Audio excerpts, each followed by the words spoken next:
আসসালামু আলাইকুম। সংবাদে আপনাদের সবাইকে স্বাগত জানাচ্ছি। আমি ফিরোজ তোহা। শুরুতেই সংবাদ শিরোনাম।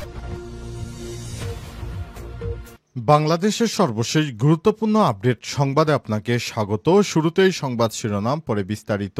প্রথমেই জানাবো, ৮ই আগস্টকে নতুন বাংলাদেশ দিবস ঘোষণা প্রত্যাখ্যান হাসনাত সার্জিসের। অন্তর্বর্তীকালীন সরকার গঠনের দিন ৮ আগস্টকে নতুন বাংলাদেশ দিবস ঘোষণার সিদ্ধান্তকে প্রত্যাখ্যান করেছে জাতীয় নাগরিক পার্টির মুখ্য সংগঠক দক্ষিণাঞ্চল হাসনাত আবদুল্লাহ এবং জাতীয় নাগরিক পার্টির মুখ্য সংগঠক উত্তরাঞ্চল সার্জিস আলম। বৃহস্পতিবার ২৬শে জুন ফেসবুকে দেয়া এক পোস্টে এই কথা জানান তারা। জানাবো, ভুয়া ইসরায়েলি শাসনের বিরুদ্ধে ইরানের বিজয়ে জাতিকে অভিনন্দন জানালেন ইরানের সর্বোচ্চ ধর্মীয় নেতা আয়তুল্লাহ আলী খামেনি। ইসলামী বিপ্লবের সর্বোচ্চ নেতা আয়তুল্লাহ সাইয়েদ আলী খামেনি ইসরায়েলের বিরুদ্ধে যুদ্ধে বিজয়ের জন্য ইরানি জাতিকে আজ অভিনন্দন জানিয়েছেন। তিনি বলেন, ইসলামী প্রজাতন্ত্রের প্রবল আঘাতে জায়নিস্ট শাসন ব্যবস্থা ধ্বংস হয়ে গিয়েছিল, এক প্রকার চূর্ণ বিচূর্ণ হয়ে পড়েছে। তিনি আরো বলেন, আমি ইরানের মহান জাতিকে দুটি বিষয় জন্য অভিনন্দন জানাচ্ছি। এরপর জানাবো, ইরান ইসরায়েল যুদ্ধ বিশ্বজুড়ে যেভাবে উস্কে দিচ্ছে সমরাস্ত্রের ব্যবসা। ইরান এবং ইসরায়েলের মধ্যে হামলা পাল্টা হামলার পর বিশ্বজুড়ে নতুন করে সমরাস্ত্রের বাজারের দাম ওঠানামা করছে। মধ্যপ্রাচ্যে ইরান ও ইসরায়েলের মধ্যে ১২ দিনে সামরিক সংঘাত শেষ হয়েছে যুদ্ধবিরতির মাধ্যমে। তবে কূটনৈতিক আবরণে ঢাকা এই যুদ্ধবিরতির আসলে নতুন করে উস্কে দিচ্ছে বিশ্বব্যাপী সমরাস্ত্রের প্রতিযোগিতা। এদিকে বাংলাদেশি আন্টিদের ধন্যবাদ দিলেন নিউ ইয়র্কের সম্ভাব্য মুসলিম mayor Zohran Mamdani. New York সিটির মেয়র পদে ডেমোক্রেট পার্টির হয়ে লড়াই করা ভারতীয় বংশোদ্ভূত মুসলিম রাজনীতিক জোহরান মামদানি এবার কৃতজ্ঞতা প্রকাশ করেছেন বাংলাদেশি আন্টিদের প্রতি। জানাবো, আইএ এর সঙ্গে সহযোগিতা স্থগিতের বিল অনুমোদন দিল ইরানের অভিভাবক পরিষদ। ইরানের পার্লামেন্টে পাশ আন্তর্জাতিক পরমাণু শক্তি সংস্থা আইএ এর সঙ্গে সহযোগিতা স্থগিতের সংক্রান্ত বিলটি অনুমোদন করেছে ইরানের অভিভাবক পরিষদ। আজ ইরানের অভিভাবক পরিষদের মুখপাত্র হাদি তাহান নাজিব বিল অনুমোদনের কথা জানিয়েছেন। ৮ই আগস্টকে নতুন বাংলাদেশ দিবস ঘোষণা প্রত্যাখ্যান হাসনাত সার্জিসের। অন্তর্বর্তীকালীন সরকার গঠনের দিন ৮ আগস্টকে নতুন বাংলাদেশ দিবস ঘোষণার সিদ্ধান্তকে প্রত্যাখ্যান করেছে জাতীয় নাগরিক পার্টির মুখ্য সংগঠক দক্ষিণাঞ্চল হাসনাত আবদুল্লাহ এবং জাতীয় নাগরিক পার্টির মুখ্য সংগঠক উত্তরাঞ্চল সার্জিস আলম। বৃহস্পতিবার ২৬শে জুন ফেসবুকে দেয়া এক পোস্টে এই কথা জানান তারা। ফেসবুক পোস্টে হাসনাত আবদুল্লাহ লিখেছেন, নতুন বাংলাদেশের জন্ম হয়েছে ৫ই আগস্ট, ৮ই আগস্ট নয়। ৫ই আগস্ট সাধারণ ছাত্র জনতার অর্জনকে সরকার কুক্ষিগত করার চেষ্টা মেনে নেওয়া হবে না।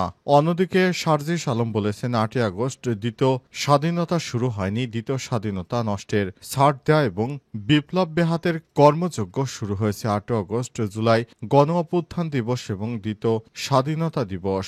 এর আগে গতকাল বুধবার ছাত্র জনতার অভ্যুত্থানে সরকার পতনের পর অধ্যাপক ড মোহাম্মদ ইউনূসের নেতৃত্বে অন্তর্বর্তীকালীন সরকার গঠনের দিন ৮ই আগস্ট নতুন বাংলাদেশ দিবস হিসেবে ঘোষণা করেছে সরকার। এই দিবস ঘোষণা করে মন্ত্রিপরিষদ বিভাগ থেকে পরিপত্র জারি করা হয়। তারা বলেছেন, নতুন এই দিবসকে ৫ই আগস্ট ঘোষণা করতে হবে, তা না হলে এগুলো ছাত্র জনতা প্রত্যাখ্যান করেছে, ভবিষ্যতে কখনো এই ধরনের এগুলো মেনে নেবে না তারা।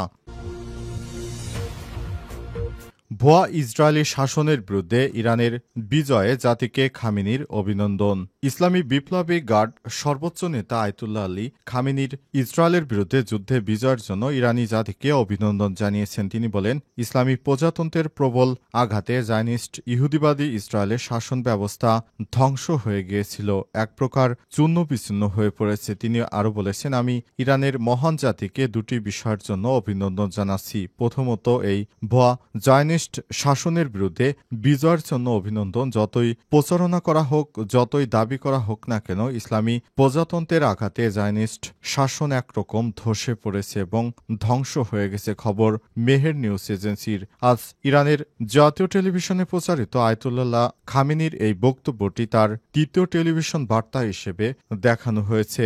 জায়নবাদী ইহুদিবাদী ইসরায়েলের বিরুদ্ধে একের পর এক বিবৃতি দিয়ে যাচ্ছেন আয়াতুল্লাহ খামেনি। তিনি ইরানি জাতিকে সর্বোচ্চ একত্রিত করে জায়নবাদী ইহুদিবাদী ইসরায়েলের বিরুদ্ধে এক এক করে তিনি যে প্রতিরোধ গড়ে তুলেছেন, এতে ইহুদিবাদী ইসরায়েলের সমস্ত স্থাপনা, তাদের সেই গর্বের আয়রন ডোম ধ্বংস হয়ে গেছে। যে আয়রন ডোমের বড়াই করে তারা নিরীহ ফিলিস্তিনিদেরকে হত্যা করত এবং হামাসের যোদ্ধাদের ছোড়া রকেটগুলো প্রতিহত করত, কিন্তু এবার তারা ইরান থেকে এক একটি ক্ষেপণাস্ত্র হামলা প্রতিহত করতে ব্যর্থ হয়েছে। ফলে জায়নবাদী ইহুদিবাদী ইসরায়েলের সমস্ত সামরিক ঘাঁটিগুলো একে একে ধ্বংস হয়ে গেছে। এগুলো নেতৃত্ব দিয়েছেন মুসলিমদের সব থেকে প্রবীণ নেতৃত্ব আয়াতুল্লাহ খামেনি। তার নির্দেশে ইহুদিবাদী ইসরায়েলকে এভাবে শিক্ষা দিয়েছে মুসলিমরা। অতীতে কোনো রাষ্ট্রের প্রধান এভাবে ইহুদিবাদী ইসরায়েলকে সরাসরি আঘাত এনে শায়েস্তা করতে পারেনি। তিনি হচ্ছেন একমাত্র সফল অধিনায়ক যার নেতৃত্বে ইহুদিবাদী ইসরায়েলকে এভাবে ধ্বংসের দ্বারপ্রান্তে নিয়ে এসেছে ইরান। ইরান ইসরায়েল যুদ্ধ বিশ্বজুড়ে যেভাবে উস্কে দিচ্ছে সমরাস্ত্রের ব্যবসা। ইহুদিবাদী ইসরায়েল, জায়নবাদী ইসরায়েল ইরানে এক একটি ক্ষেপণাস্ত্র হামলা চালিয়ে ইরানের ব্যাপক ক্ষতি করতে শুরু করে। পাল্টা জবাবে ইহুদিবাদী ইসরায়েলের সমস্ত স্থাপনা এক এক করে ধ্বংস করে দিয়েছে ইরান। ইরানের নিজস্ব প্রযুক্তিতে তৈরি ক্ষেপণাস্ত্র সিস্টেম পুরো ইহুদিবাদী ইসরায়েলের সমস্ত স্থাপনা ধ্বংস করে দিয়েছে। ইহুদিবাদী ইসরায়েল কোনোভাবেই রক্ষা পায়নি ইরানের সঙ্গে। শেষ পর্যন্ত তারা কোনো উপায়ন্ত না পেয়ে তারা যুক্তরাষ্ট্রের হাতে পায়ে ধরে অবশেষে যুদ্ধবিরতিতে সম্মত হয়েছে। আর ইরানের এসব নিজস্ব তৈরি ক্ষেপণাস্ত্র সিস্টেম পুরো পৃথিবীতে ব্যাপক চাহিদা তৈরি হয়েছে।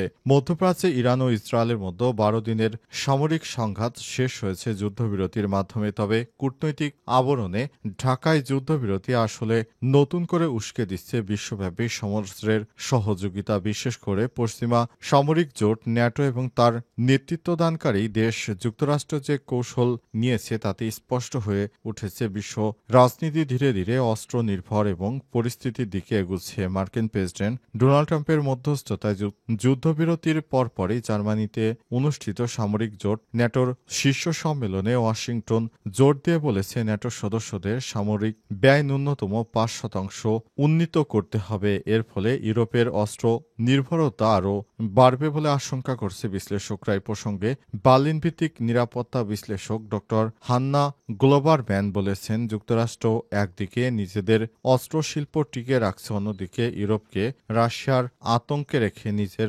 অস্ত্রবাজার সমৃদ্ধ করছে। মধ্যপ্রাচ্যের সংঘাত সেই যুক্তিকে আরও পোক্ত করেছে। যুক্তরাষ্ট্র নিজে 2026 সালের জন্য $900 বিলিয়ন সামরিক বাজেট ঘোষণা করেছে, যা দ্বিতীয় বিশ্বযুদ্ধ পরবর্তী সময়ে দেশটির সর্বোচ্চ সামরিক ব্যয়। বাংলাদেশি আন্টিদের ধন্যবাদ দিলেন নিউ ইয়র্কের সম্ভাব্য mayor Zohran Mamdani. New York সিটির মেয়র পদে ডেমোক্রেট পার্টির হয়ে লড়াই করা ভারতীয় বংশোদ্ভূত মুসলিম রাজনীতিক জোহরান মামদানি এবার কৃতজ্ঞতা প্রকাশ করেছেন বাংলাদেশি আন্টিদের প্রতি। ঘরে ঘরে গিয়ে তার নির্বাচনী প্রচারণার অংশ নেওয়ার মধ্য দিয়ে গত মধ্যরাতের পর থেকে দেয়া বক্তব্যে তিনি বিশেষভাবে তাদের ধন্যবাদ জানিয়েছেন। 33 বছর বয়সী মামদানি আর এখনও মেয়র নির্বাচন হননি, তবে 24শে জুন অনুষ্ঠিত ডেমোক্র্যাট প্রাথমিক ভোটে বড় ব্যবধানে এগিয়ে থেকে সবার নজর কেড়েছে। র্যাঙ্কড চয়েস ভোটিংয়ের প্রথম রাউন্ডে তিনি 43.5% বা প্রায় 4,32,000 ভোট পেয়ে শীর্ষে উঠে আসেন। দ্বিতীয় স্থানে থাকা সাবেক গভর্নর অ্যান্ড্রু কুমো পান 36.4% ভোট পেয়েছেন। প্রাগেসিভ প্রার্থী বেন ল্যারান পান 11.3% ভোট। র্যাঙ্কড চয়েস নিয়ম অনুযায়ী শেষ পর্যন্ত মামদানি ল্যান্ডার্স সহ অন্য প্রাগেসিভ প্রগ্রেসিভদের দ্বিতীয় পছন্দের ভোট পেয়ে এগিয়ে যাচ্ছেন সংখ্যাগরিষ্ঠতার দিক দিয়ে। নির্বাচন হলে মামদানি হবেন নিউ ইয়র্কের ইতিহাসে সবথেকে কম বয়সী ও প্রথম মুসলিম মেয়র। তার এমন উত্থান ইতিমধ্যেই নিউ ইয়র্কের রাজনীতিতে আলোড়ন সৃষ্টি করেছে।